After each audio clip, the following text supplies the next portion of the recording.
Hello everyone, good evening and कैसे हो आप सब। आई एम एक्सपेक्टिंग आप सभी से कि आप सबसे ये एक्सपेक्ट कर रहा हूँ कि आप सब लोग घर पे पढ़ाई कर रहे हो। मेरा नाम सूरज गुप्ता है और जो है I am teaching you physics. So in this video lecture in this session we are going to start current electricity. इसके पहले जो है हमने कैपेसिटर पढ़ा दिया है, आपको इलेक्ट्रोमैग्नेटिज्म इलेक्ट्रोस्टैटिक पढ़ा दिया है। मॉडर्न फिजिक्स का हमारा सेक्शन हो चुका है। So if you haven't seen those videos so आप जाइए वहाँ पे उसे देखिए। और उसके बाद जो है एटलीस्ट इस चैप्टर को पढ़ने से पहले इलेक्ट्रोमैग्नेटिज्म का इलेक्ट्रोस्टैटिक और कैपेसिटेंस वाला आप लेक्चर देखिए और फिर इस वीडियो को देखिए। Then you will get better understanding for this chapter, right. और अगर आपको आता है देन यू कैन कंटिन्यू। तो हम स्टार्ट करते हैं करंट इलेक्ट्रिसिटी के बारे में। So the first thing is कि जो इस वीडियो को हमने इस पर्सपेक्टिव से बनाया है कि 12th क्लास के बच्चे इसको रिवाइज कर सके। 12th क्लास में जो जिन्होंने एडमिशन लिया वो एटलीस्ट देख सके, उनको भी समझ में आ जाए, और नीट और जेईई के बच्चे क्रैश कोर्स की तरह इस वीडियो का यूज कर सके, ठीक है। और ये जो वीडियो होगा टोटली थ्योरेटिकल होगा, इसमें हम कोई भी न्यूमेरिकल का डिस्कशन नहीं करेंगे। न्यूमेरिकल के सेक्शन के लिए हम अलग से वीडियो बनाएंगे, उसमें सिर्फ और सिर्फ इंपॉर्टेंट क्वेश्चन होंगे न्यूमेरिकल्स के, ठीक है। हम बोर्ड के लिए अलग से बनाएंगे, जेईई के लिए अलग से, नीट के लिए अलग से, ठीक है। So in this chapter, for the first thing which we have to understand is current. अब ध्यान से देखो तो इलेक्ट्रोस्टैटिक का जो हमने फर्स्ट क्वेश्चन देखा था उसमें बेसिकली इलेक्ट्रोस्टैटिक में जो चार्ज होता है वो स्टैटिक होता है। चार्ज क्या होता है? रुका हुआ होता है, वो उसमें मोशन नहीं होता। बट जो करंट इलेक्ट्रिसिटी है, करंट इलेक्ट्रिसिटी एक ऐसा पोर्शन है जिसमें जो चार्ज है वो मूव करता है, चार्ज दौड़ता है, ठीक है। इसीलिए हम इसको इलेक्ट्रोडायनेमिक्स भी बोलते हैं, ठीक है। वहां पे इलेक्ट्रोस्टैटिक कहते हैं और इसे इलेक्ट्रोडायनेमिक्स बोलते हैं, ठीक है। सो करंट की बात करते हैं तो करंट का फॉर्मूला, करंट का एक सिंपल सा तरीका है हमें बताने का कि अब जब भी कोई इलेक्ट्रॉन मूव करता है तो हम ऐसा कहते हैं कि उसमें करंट फ्लो हो रहा है। इसका मतलब करंट और इलेक्ट्रॉन का डायरेक्टली रिलेशन है। फॉर्मूले की बात करें तो करंट जो होता है it's a change of charge, या फिर बोल सकते हो rate of change of charge. तो I is equal to delta Q upon delta T. आप इसको ये भी लिख सकते हो I is equal to D Q upon D T, ठीक है। आप इसे ये भी लिख सकते हो, ठीक है। इस फॉर्मूला कहाँ यूज होगा? जब चार्ज जो है तुम्हारा वेरिएबल फॉर्म में होगा, टी के फॉर्म में अगर होगा तो डायरेक्टली आप डिफरेंशिएट करके आप आंसर इजीली फाइंड कर सकते हो। यहाँ पे देखो मैंने आई एवरेज लिखा हुआ है, इसलिए यहाँ पे डेल्टा लगा, इसलिए यहाँ पे डेल्टा लगा हुआ है, ठीक है। दूसरी चीज है जो फटाफट देखते हैं कि जो चार्ज है आपका स्केलर क्वांटिटी है, इसका जो यूनिट होता है आपको सबको पता है, ampere is a unit of charge. Next thing is हमें जो बात करना है कि सर जो आपका करंट है वो स्केलर क्वांटिटी है या वेक्टर क्वांटिटी है? स्केलर है, वेक्टर क्वांटिटी है। तो बोर्ड पे आप लोग को स्केलर दिख रहा होगा, कहीं ना कहीं लिखा होगा।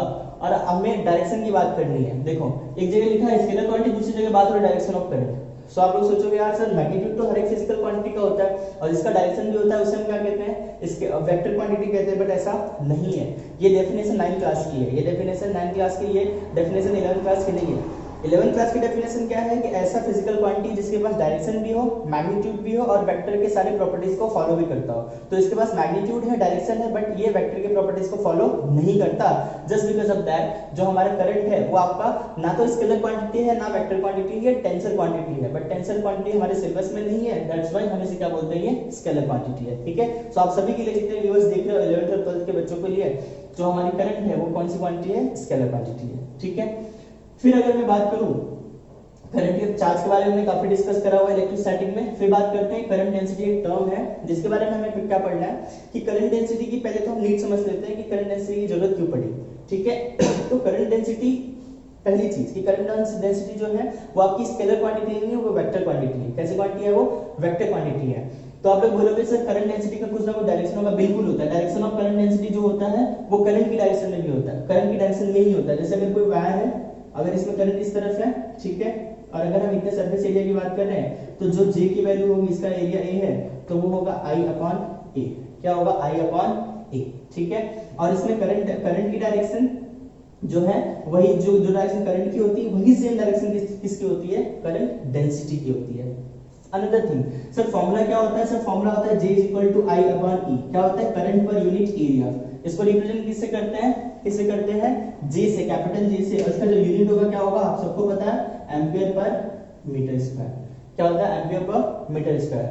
अब ध्यान से देखो कि अगर हमें करंट डेंसिटी को रिप्रेजेंट करना है तो हमने ये फॉर्मूला सीखा। अब हम इसको लिखते हैं I is equal to J dot DA।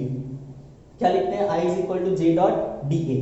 याद करो हमने ऐसा कोई सिमिलर तरीका पढ़ा हुआ था जो है फ्लक्स में। इलेक्ट्रिकल फ्लक्स का हमने फॉर्मूला क्या लिखा था, phi is equal to E dot dA, जहां पे वो डॉट प्रोडक्ट था, जहां पे वो क्या था, डॉट प्रोडक्ट था।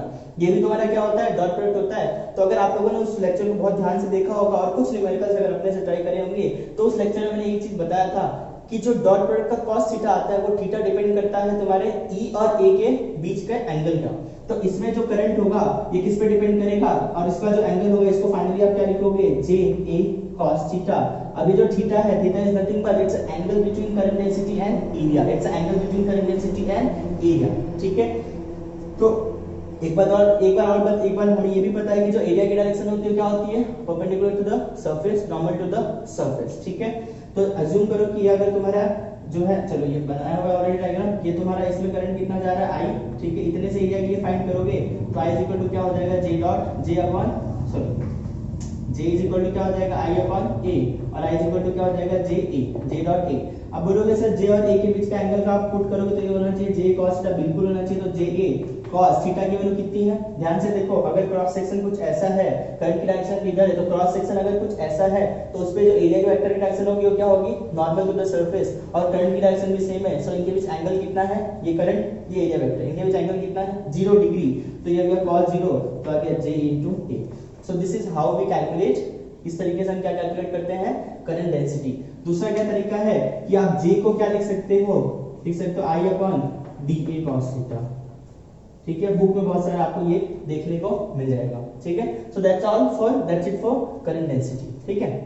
Okay, so next topic is drift speed. Drift is, you can call drift speed और you can call drift velocity, both you can call, ठीक है। सो ड्रिफ्ट स्पीड हमें समझने के लिए थोड़ा सा हमें ये समझना होगा कि हमें स्पीड की बात करनी है, वेलोसिटी की बात करनी है, किसकी वेलोसिटी की बात करनी है, इलेक्ट्रॉन की वेलोसिटी या इलेक्ट्रॉन की स्पीड की बात करनी है।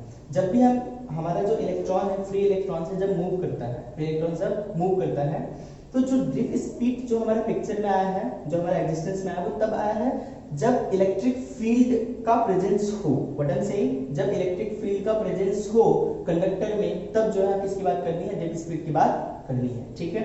अब समझो ध्यान से कि ये हमारा कोई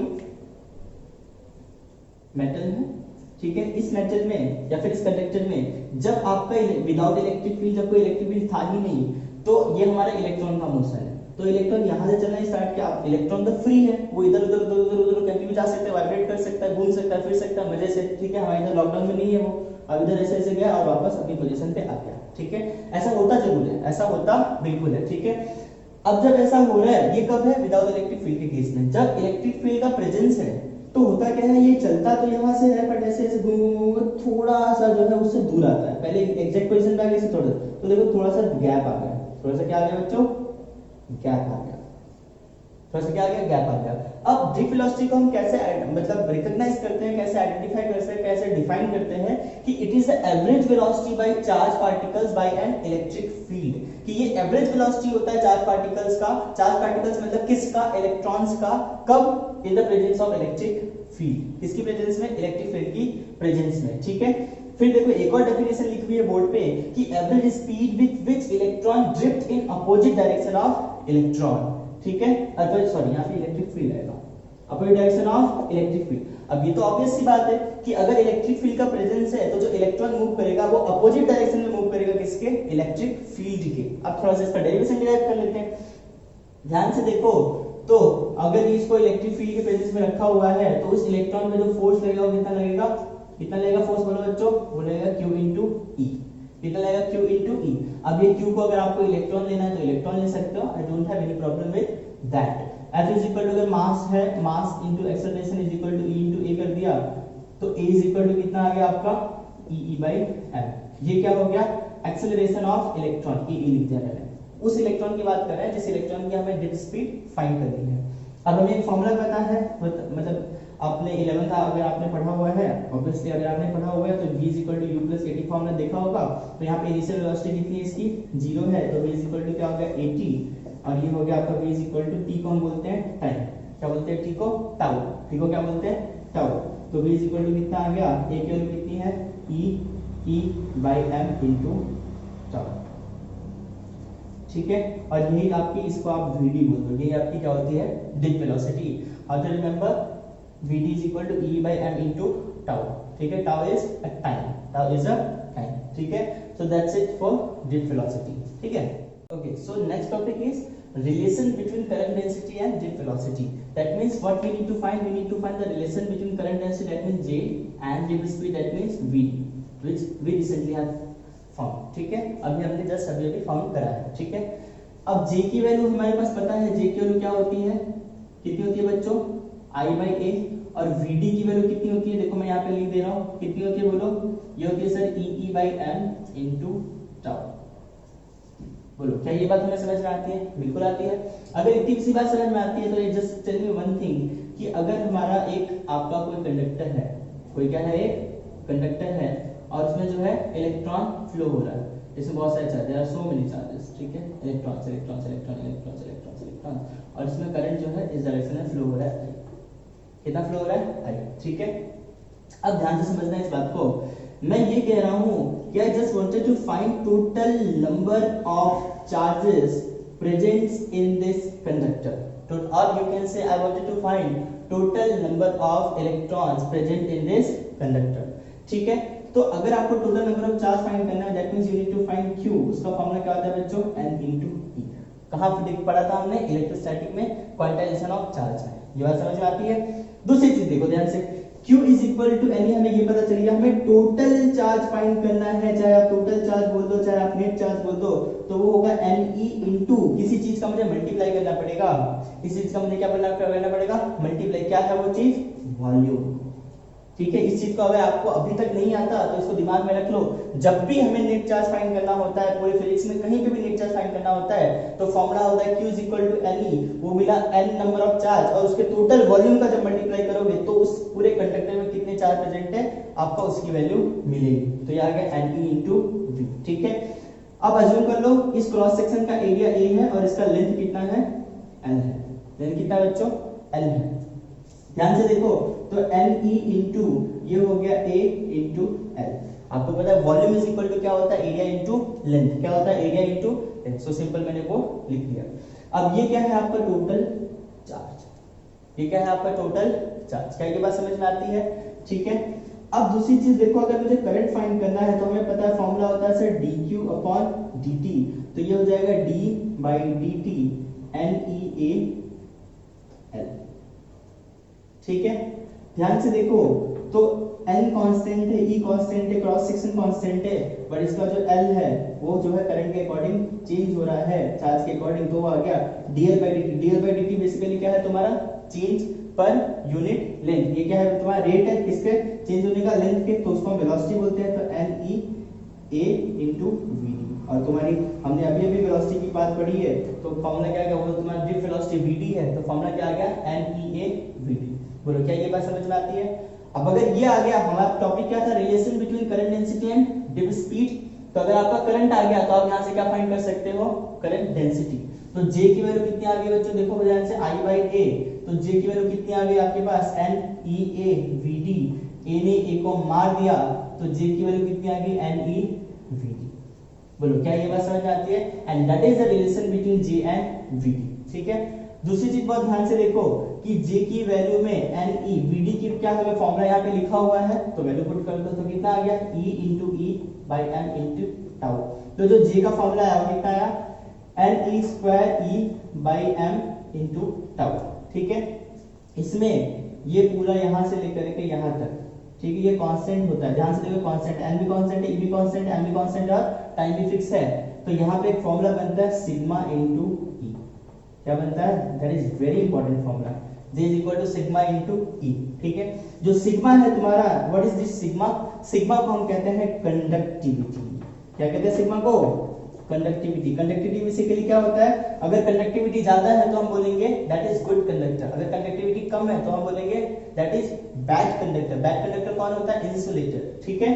सो J is equal to sigma E, ये रिलेशन भी आपको याद रखना है और ये रिलेशन भी आपको याद रखना है, और I is equal to NEA VD, if you remember that is good, so that's it, ठीक है, thank you।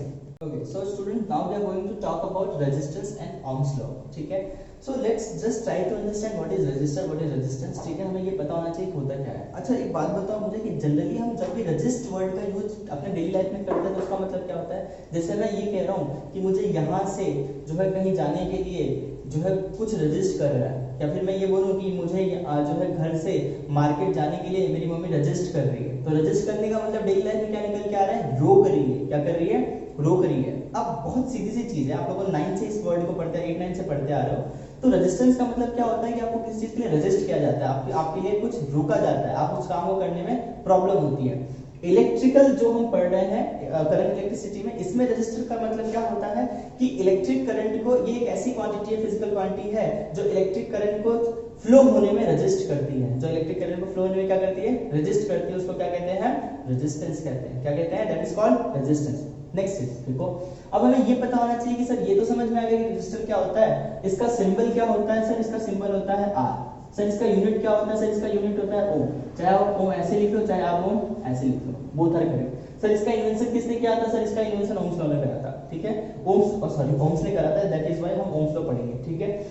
दूसरी चीज ध्यान से देखो, रेजिस्टेंस के बारे में हमें इतना पता चला। Now we are going to understand dependence of resistance, कि रेजिस्टर किन किन चीजों पे डिपेंड करता है। सो पहली बात तो देखो कि हमें ये पता होना चाहिए कि जो करंट है वो कहाँ पे फ्लो कर रहा है, वो फ्लो कर रहा है कहाँ पे, आपका वायर में। तो जो आपका वायर है, अगर अज्यूम करो उसका लेंथ L है, और अगर आप उसका length, if you are trying to increase the length of wire, then what will happen, resistance will increase. जितना बड़ा लेंथ होगा उतना रेजिस्टेंस ज्यादा होगा। तो हमें ये पता चला कि resistance is directly proportional to length, resistance directly proportional to length, ठीक है। दूसरी चीज मुझे बताओ कि रेजिस्टेंस की वैल्यू जो है, एरिया की बात करते हैं, एरिया जितना ज्यादा होगा, एरिया जितना ज्यादा होगा रेजिस्टेंस उतना कम होगा। अच्छा सर फील नहीं आ रहा, कैसे बताओ। अब समझो, ऐसे सपोज करो कि जो है आपको इस छोटी सी नली में अंदर जाना है, ठीक है, और उस नली को मैंने बड़ा कर दिया, तो इसमें आप आराम से चले जाओगे, इसमें बड़ा कर दिया, तो उसका मैंने क्रॉस सेक्शन एरिया क्या कर दिया, इंक्रीज कर दिया, तो इलेक्ट्रॉन को जाने के लिए भी जगह मिल जाती है, स्पेस मिल जाता है जब एरिया बड़ा हो जाता है, तो ठीक है। तो R is inversely proportional to क्या होता है, एरिया। बोलो ये बात समझ में आती है। अगर ये बात समझ में आती है, दोनों को मैंने साथ में कंबाइन करके क्या लिख दिया, R is directly proportional to L by A, और आ गया आर इज इक्वल टू, जब ये आपका प्रोपोर्शनलिटी हटता है तो ये कांस्टेंट आता है, जिसको हम कहते हैं रो एल बाई ए। बोलो क्या ये बात समझ में आती है। सर आर को कहते हैं रजिस्टर, रो को क्या कहते हैं, रो को कहते हैं resistivity. Let me write here, rho को हम क्या कहते हैं, रेजिस्टिविटी। सर रो को फाइंड करने का तरीका क्या है, सर ये तरीका है आर ए बाई एल। बोलो क्या ये बात समझ में आती है। अगर ये बात समझ में आती है, just tell me one thing कि इसका यूनिट क्या होगा, इसका यूनिट होगा, आप डायरेक्टली बोल सकते हो इसका यूनिट क्या हो जाएगा, देखो ओम मीटर, या फिर इसको आप जो है हाँ ओम मीटर, ठीक है। क्या होगा इसका यूनिट, ओम मीटर। दूसरी चीज समझो ध्यान से, अगर आपसे कभी भी कोई पूछे कि रेजिस्टेंस किन टर्म्स पे डिपेंड करता है, तो आप क्या बोलोगे, उसको लेंथ पे डिपेंड करता है, उसके एरिया पे डिपेंड करता है, और किस पे डिपेंड करता है, उस पे डिपेंड करता है टेंपरेचर पे। किस पे डिपेंड करता है, टेंपरेचर। विल अंडरस्टैंड कि कैसे टेंपरेचर पे डिपेंड करता है। अब जो मुझे चीज समझानी है वो ये है कि हमें ये फार्मूला पता चल गया, R is equal to rho L by A. That is very important formula, you must remember this, ठीक है। अब समझो ध्यान से, 1 अपॉन R जो होता है, 1 अपॉन R, इसको हम कहते हैं कंडक्टेंस, और इसको आपको केमिस्ट्री में आई थिंक रिप्रेजेंट करते हैं जी से, शायद फिजिक्स में करते हैं सिग्मा से, ठीक है। तो देख लेना, बट टर्म जो है वो है कंडक्टेंस। कंडक्टेंस का यूनिट क्या है, वो है आपका महो, MHO, ठीक है। या फिर आप बोल सकते हो ओम इनवर्स, या फिर ठीक है, या फिर महो को ऐसे ही उल्टा ओम करके दिखा सकते हो, ये भी हो गया महो, ठीक है। बहुत सारा तरीका है, ठीक है। फिर 1 अपॉन रो भी एक टर्म होता है जिसको हम क्या कहते हैं, कंडक्टिविटी, जिसको क्या कहते हैं, कंडक्टिविटी। राइट हियर, इसको डिपेंड करते हैं फिर इसमें सिग्मा से, किससे डिपेंड करते हैं, सिग्मा से। तो सिग्मा इज इक्वल टू क्या आ गया, 1 बाई रो, ठीक है। ये बात समझ में आती है। अभी हमने जस्ट देखा था J is equal to sigma E, तो सिग्मा क्या था वहां पे, कंडक्टिविटी था, क्या था, कंडक्टिविटी, ठीक है। तो कंडक्टिविटी क्या होता है, अगर कंडक्टिविटी ज्यादा है तो वो कंडक्टर बहुत अच्छे तरीके से किसकी तरह बिहेव करेगा, कंडक्टर की तरह। अब जो हमें पढ़ना है वो बेसिकली क्या पढ़ना है, ओम्स लॉ। क्या पढ़ना है, ओम्स लॉ। अब समझो ध्यान से कि अगर, अच्छा रेजिस्टेंस का सिंबल क्या है, ये सिंबल है, this is symbol of resistance, ठीक है। आपको पता है इतनी बात। तो हम थोड़ा सा आगे बढ़ते हैं। तो जो रेजिस्टेंस है, जो रेजिस्टेंस है बेसिकली ओम साहब ने क्या बताया, ओम ने ये बताया कि अगर इस बैटरी का पोटेंशियल V है तो V is directly proportional to होगा I के। मतलब अगर पोटेंशियल बढ़ेगा तो कौन बढ़ेगा, करंट बढ़ेगा, और इस प्रोपोर्शनल को हटाओगे तो कांस्टेंट आएगा, जिसको हम क्या कहते हैं R। तो फॉर्मूला क्या निकल के आता है, this very famous formula in physics, V is equal to I into R, जो किसको डिपेंड करता है, ओम्स लॉ को। अब अगर आपको रिलेशन बताना है, ग्राफ बताना है किसके किसके बीच, V और I के बीच, तो ये होगा V y, तो इनके बीच ग्राफ कैसा बनता है, लीनियर। कैसा बनता है, लीनियर।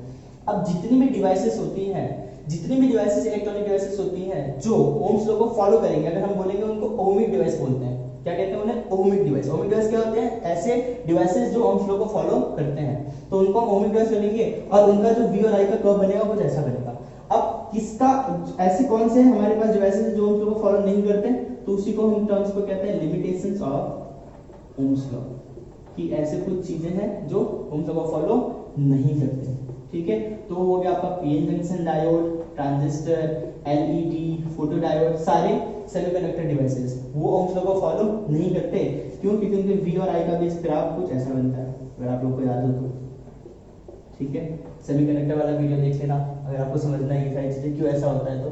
ठीक है, so this is about resistance and ohms law and this is the limitations of ohms law। जो ohms law को फॉलो नहीं करते उनमें जो V और I के बीच का जो कर्व बनता है वो लीनियर नहीं होता, वो नॉन लीनियर होता है। ठीक है, that's it। Okay, so now we are going to understand about which are the terms in which जो रेजिस्टिविटी है वो कौन कौन सी चीजों पे डिपेंड करता है, कौन कौन सी ऐसी चीजें हैं फिजिकल क्वांटिटीज है जिस पर डिपेंड करता है रेजिस्टेंस और रेजिस्टिविटी। ठीक है, यहाँ पे रेजिस्टिविटी लिखा हुआ है, बट हमें ये समझना है कि रेजिस्टर किन किन चीजों पे डिपेंड करता है। तो आपने देखा लेंथ पे डिपेंड करता है, एरिया पे डिपेंड करता है, मटेरियल पे डिपेंड करता है, और किस पे डिपेंड करता है, और डिपेंड करता है टेम्परेचर पे। किस पे डिपेंड करता है, टेम्परेचर पे। ठीक है, टेम्परेचर का हमें थोड़ा सा समझना है। अब जो फॉर्मूला मैं आपको लिखूंगा, इस फॉर्मूले का प्रूफ अगर आपको समझना है, then this is not the part of our syllabus. हमारे सिलेबस में ये हमारे सिलेबस के पार्ट में नहीं है, but if you really wanted to interested, if you really wanted to learn about the derivation of this formula, अभी जो मैं बताने जाऊंगा उस, तो आपको जो है इंजीनियरिंग के फर्स्ट ईयर में you will get to know. अगर if you are getting engineer, if you are targeting JEE Mains, JEE Advanced, then definitely you will learn in first semester or second semester, or I should say first year में जो है आपको सीखने को definitely मिलेगा। 2 page का उसका शानदार तरीके से डेरिवेशन है, you will learn it। ठीक है, और अगर मुझे स्पेशल कोई रिक्वेस्ट आती है कि सर आप बता दो, then definitely I will try to do this, मैं उसको करा दूंगा। ठीक है, अब यहाँ पे बात करते हैं कि ये जो हमारा है वो डिपेंड करता है टेम्परेचर पे। तो जो फॉर्मूला होता है वो करता है R is equal to R0 1 plus alpha delta T, या फिर rho is equal to rho not 1 plus alpha delta T, या फिर rho is equal to rho not 1 plus alpha T2 minus T2। क्या ये बात समझ में आती है? बहुत लोगों को डाउट हो रहा होगा सर R क्या है, R नॉट क्या है, अल्फा क्या है, डेल्टा टी क्या है, ये सब के बारे में बताओ आप हमें। ठीक है, तो R के बारे में सबको पता है, R नॉट सभी को पता है। R क्या है आपका रेजिस्टेंस है, R नॉट क्या है वो भी रेजिस्टेंस है। सर कौन सा रेजिस्टेंस, 2 मिनट हम रिकॉग्नाइज कैसे करेंगे कौन सा पहला कौन सा दूसरा। सो यहाँ पे देखो, अगर मैं इस फॉर्मूले को अप्लाई कर रहा हूँ, ठीक है, और यहाँ पे एक और फॉर्मूला लिख देते हैं R is equal to R naught 1 plus alpha T2 minus T1।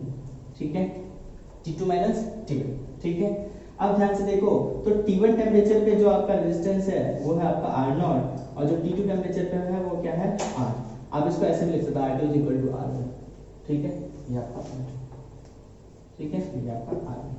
क्या ये बात समझ में आती है? ठीक है, तो T1 पे R1 और T2 पे R2, तो R2 is equal to R1 1 plus alpha T2 minus T1।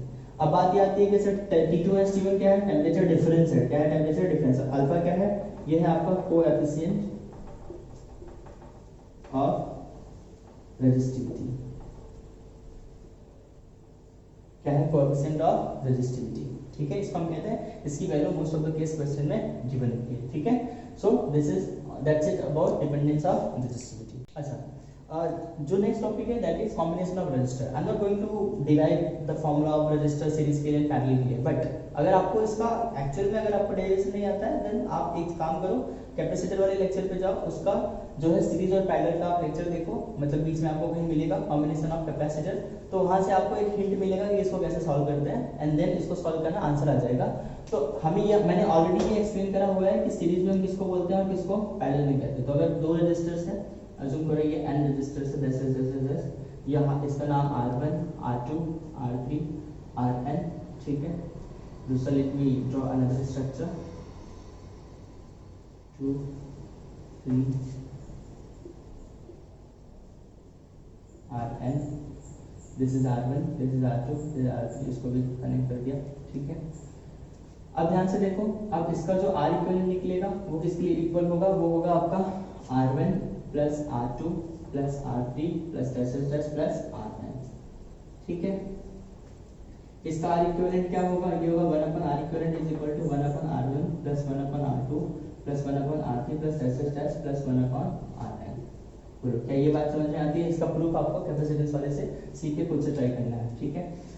Next चीज बहुत ध्यान से देखो, तो बेसिकली हमें इतना ही पढ़ना था कॉम्बिनेशन ऑफ रजिस्टर्स में। अब आपको ये समझ में आना चाहिए कि कब सीरीज होगा कब पैरेलल होगा, ये चीज बहुत क्लियरली आपको क्लियरली आना चाहिए। इसको मैंने अब बहुत शॉर्ट में 2 मिनट आई थिंक 1 मिनट में कैपेसिटर में एक्सप्लेन करा हुआ है कि कब सीरीज में होता है और कब पैरेलल में होता है। तो जब कोई जैसे देखो, अगर इन दोनों की बात करें सीरीज में पैरेलल में, तो आपको पता सीरीज में तो इन दोनों का एक ही टर्मिनल अगर आपस में कनेक्टेड होगा, देखो इसका दूसरा वाला ओपन है और इसका जो दूसरा वाला टर्मिनल किसी और से साथ कनेक्टेड है, तो अगर एक ही टर्मिनल कनेक्टेड होंगे तो वो दोनों आपस में सीरीज में होंगे, और अगर दोनों टर्मिनल आपस में कनेक्टेड होंगे तो आपस में किसमें होंगे, सीरीज। सिर्फ अगर आप इतना याद रख लेते हो तो कभी आपको सीरीज और पैरेलल वाले क्वेश्चन में कभी दिक्कत कोई प्रॉब्लम नहीं आएगी, ठीक है।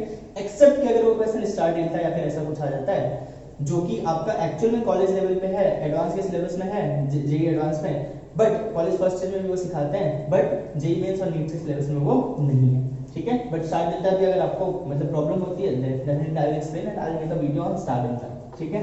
अब ध्यान से देखो, अब हमें कुछ स्पेशल केसेस में आपको बता देता हूं। स्पेशल केसेस में क्या है, अगर यहाँ पे बहुत सारे रजिस्टर्स हैं, n नंबर ऑफ रजिस्टर्स है और सबकी जो है रेजिस्टेंस की वैल्यू सेम है, तो n r जो होगा वो होगा r इक्विवेलेंट।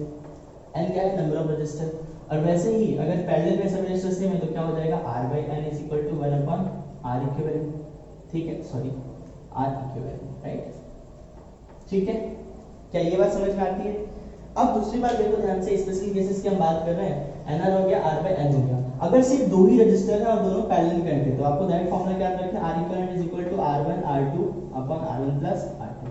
कहां से आया ये यहां से आया तुम्हारा, ठीक है, दो रजिस्टर के लिए इसको सॉल्व करोगे तो ये आएगा, ठीक है। ये तीन चीजें आपको याद रखनी है, ठीक है। So that's it for combination of registers.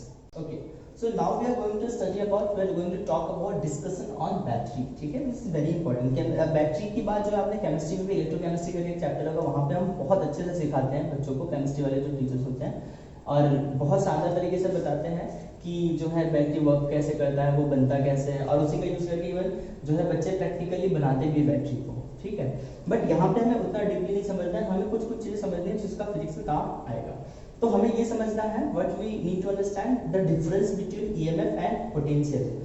Most of the time we think कि ईएमएफ और potential both are same, but this is not same. EMF and potential both are not same, both are different, बहुत अलग है दोनों में, ठीक है।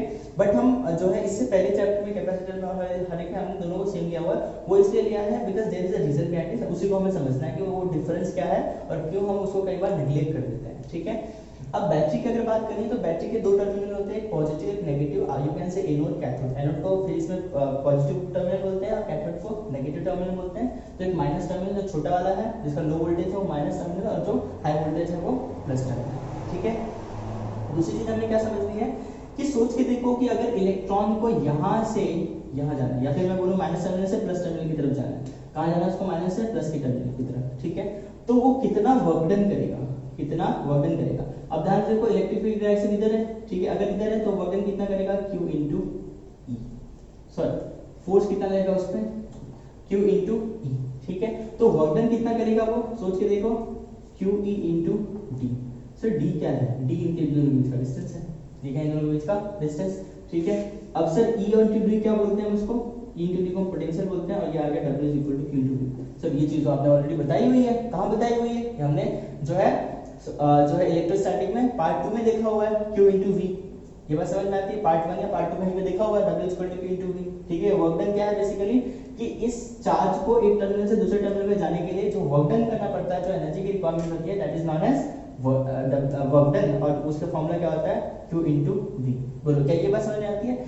If you understand my point, W is equal to Q into V, then just tell me one thing कि हम कई बार पोटेंशियल को E लिखते हैं, कई बार V लिखते हैं। Sometimes we wrote E, sometimes we write E, ठीक है। तो जो E है that is known as EMF, full form of EMF is electromotive force, and V is known as potential difference. ठीक है, potential difference between two terminals, right.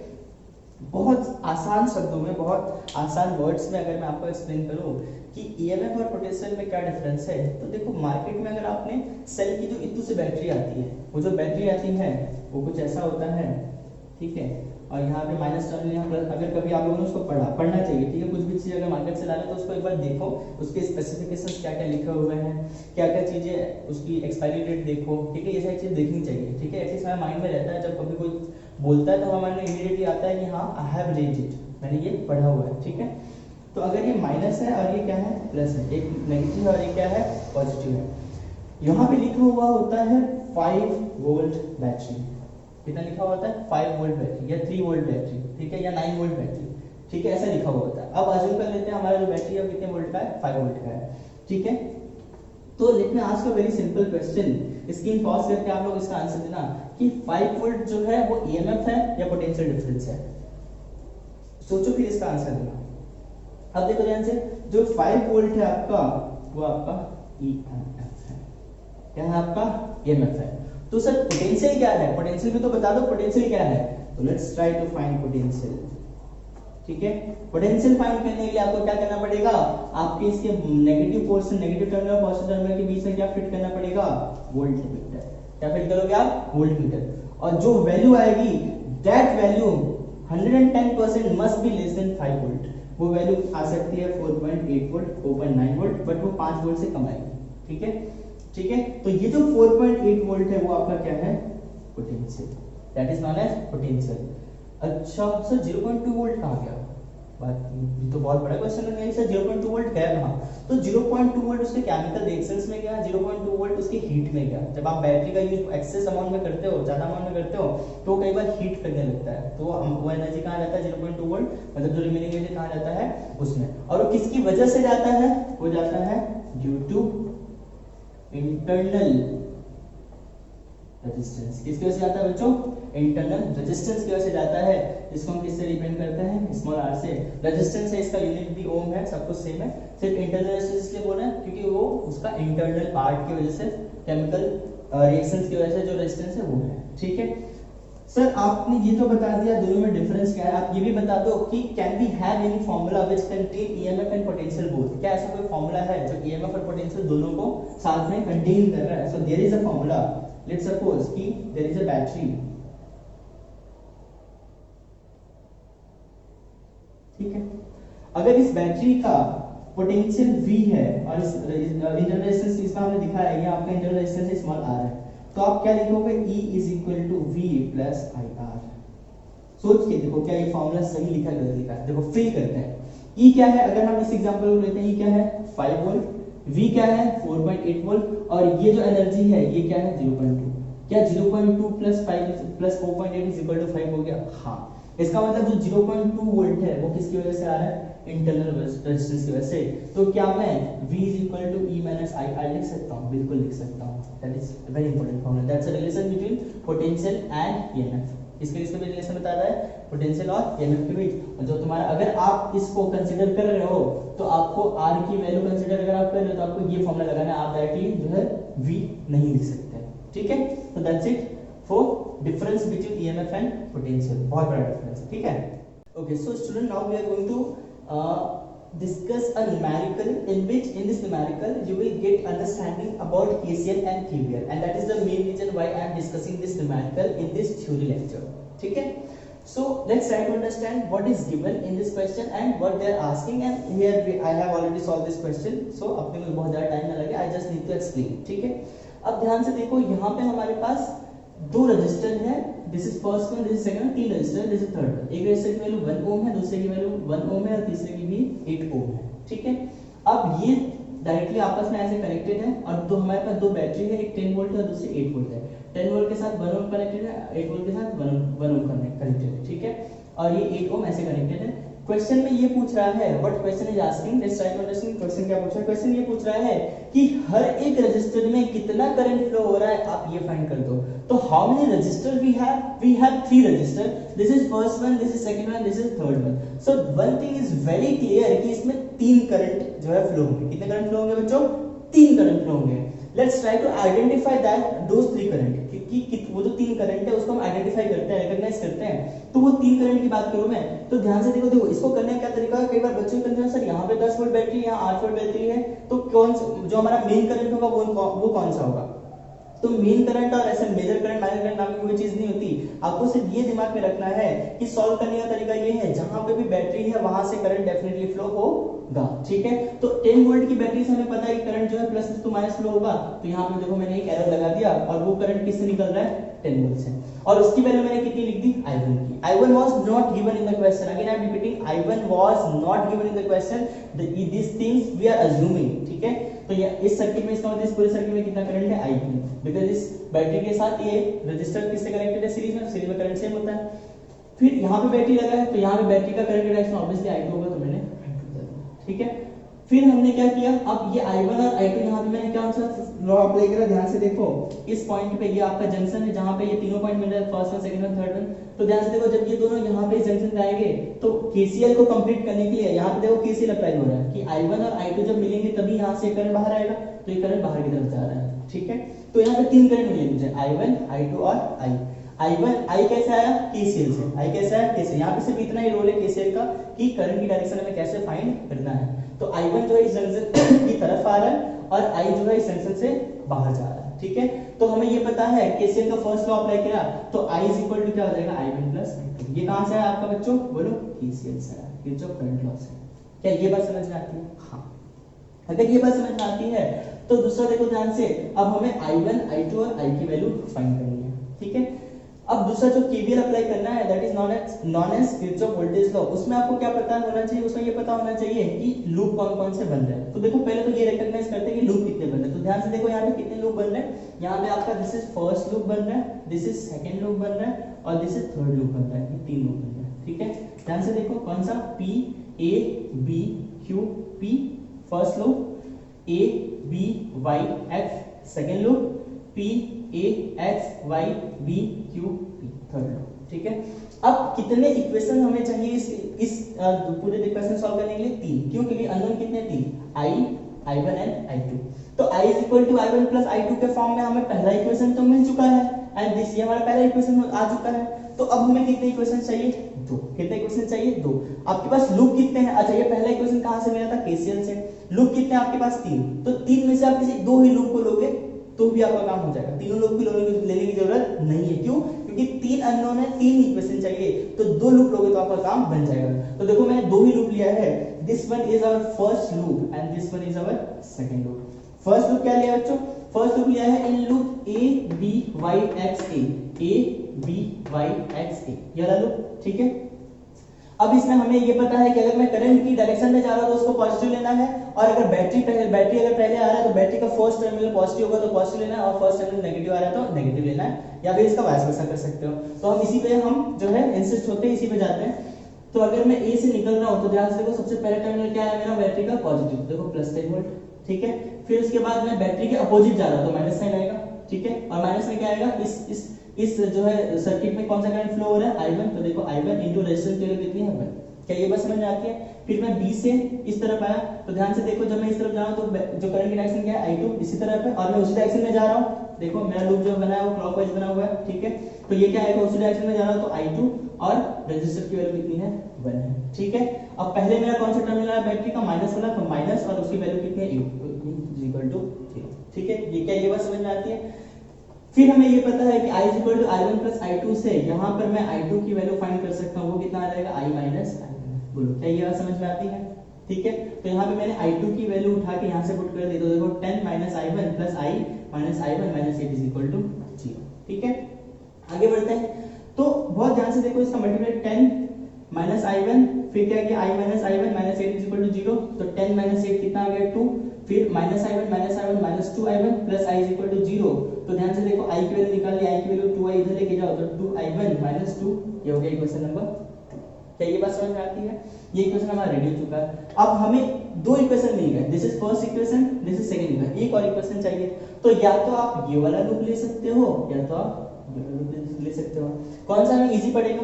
दोनों same ही है, ये दोनों में जरूर बैठती है। तो मैंने देखो कौन सा लिया हुआ, मैंने लिया है for loop A B Q P A, A B Q P A, ये वाला लूप लिया हुआ मैंने। आप चाहते हो तो इसे भी ले सकते थे, ठीक है, any loop you can take, ठीक है, दोनों से आंसर सेम आने वाला है। तो अगर ये वाला लूप लिया हुआ है मैंने, तो देखो मैंने कहां से स्टार्ट किया, अगर यहाँ पे 10 से करंट के अपोजिट डायरेक्शन में जा रहा हूं मैं, तो ये 10 पे सबसे पहले 10 पर आता है, 10 प्लस में है, अपोजिट डायरेक्शन में जा रहा हूं तो माइनस में, माइनस i1 into 1, फिर यहाँ से नीचे की तरफ नीचे की तरफ नीचे की तरफ नीचे की तरफ आया तो ये 8 आया। तो ध्यान से देखो करंट की डायरेक्शन क्या है, इसमें करंट की डायरेक्शन देखो क्या है 8, और हम इस डायरेक्शन जा रहे हैं, करंट इस डायरेक्शन में, करंट की डायरेक्शन क्या है इस डायरेक्शन में, तो मैं अपोजिट जा रहा हूं, अपोजिट जा रहे हैं तो क्या आएगा माइनस, तो minus 8 into i is equal to 0, ठीक है।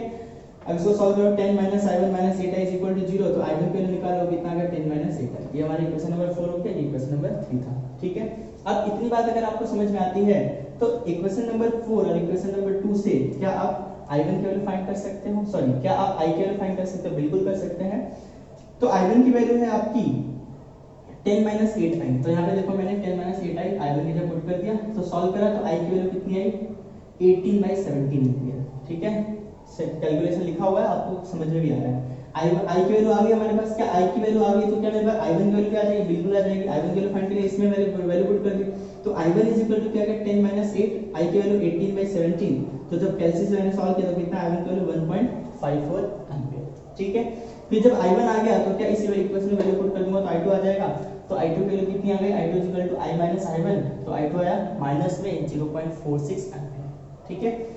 ये हुआ इस क्वेश्चन का सॉल्यूशन। अगर आपसे i1, i2 और i की वैल्यू पूछ रहा है तो आप ऐसे इसको सॉल्व करोगे, व्हिच इज एब्सोल्युटली 100% करेक्ट। इस क्वेश्चन से लर्निंग क्या था, लर्निंग ये था कि डायरेक्शन वाले डाउट जो है मुझे दूर करवाने थे। डायरेक्शन वाला डाउट अगर आपको क्लियर है कि अगर मैं केसीएल यूज कर रहा हूं तो जितने भी पास आ रहे हैं उसको पॉजिटिव ले रहा हूं, दूर जाने वाले को नेगेटिव लेना है। दूसरा केवीएल यूज कर रहा हूं तो अगर मैं करंट की डायरेक्शन में जा रहा हूं तो पॉजिटिव ले रहा हूं, और अगर पहला टर्मिनल पॉजिटिव आ रहा है तो पॉजिटिव लेंगे, पहला टर्मिनल बैटरी का नेगेटिव आ रहा है तो नेगेटिव लेंगे। That is about loop. और क्या इसमें हम कंक्लूजन या ऑब्जर्वेशन निकाल सकते हैं। अब देखो ऑब्जर्वेशन क्या है, i की वैल्यू पॉजिटिव है सर, i1 की वैल्यू पॉजिटिव है सर, बट i2 की वैल्यू नेगेटिव है। अगेन नेगेटिव साइन क्या इंडिकेट कर रहा है कि जो assumption हमने लिया था, the assumption which we have taken that is not correct, वो करेक्ट नहीं है। जो assumption हमने i2 को हमने पॉजिटिव लिया था बट i2 नेगेटिव आ रहा है, इसका मतलब जिस डायरेक्शन में हमने i2 को लिया था i2 की डायरेक्शन वो नहीं, i2 की डायरेक्शन कुछ और है, क्या है उसके जस्ट अपोजिट। तो हमने i2 की डायरेक्शन ये ली थी तो उसकी डायरेक्शन एक्चुअली ये है, that is actual direction of i2, ठीक है। बट क्या हम इनिशियली प्रेडिक्ट कर सकते थे, बिल्कुल नहीं कर सकते थे, वी कैन नॉट प्रेडिक्ट। इसलिए मैंने बोला कि जब बैटरी गिवन है तो बैटरी से करंट जैसे जाता है वैसे निकाल दो, वो as it is question solve करोगे तो नेगेटिव होगा, तो समझ लेना कि आपका आंसर जो है जो आपने प्रेडिक्ट किया था वो उल्टा किया था और पॉजिटिव आया था आएगा, तो समझ लेना आपने सही प्रेडिक्ट किया था, ठीक है। So it's all is the game of predictions, but आपको कभी भी ये प्रेडिक्ट नहीं करना, आप हमेशा बैटरी के पर्सपेक्टिव में प्रेडिक्ट करोगे, ठीक है। So I think that's it for this chapter. अब इसमें बेसिकली हमें जो है ब्रिजेस पढ़ाना है, बेस्ड ऑन ब्रिज पोटेंशियोमीटर, ठीक है, मीटर ब्रिज, ये सारी चीजें। बाकी थ्योरी वाला पोर्शन ऑलमोस्ट कंप्लीट। और अगर आपको केसीएल केवीएल में कोई डाउट्स आता है then you can comment on section, आपको व्हाट्सएप नंबर भी दे दिया जाएगा, वहां पे भेजो, आपको immediately you will get instant reply, ठीक है। Thank you so much.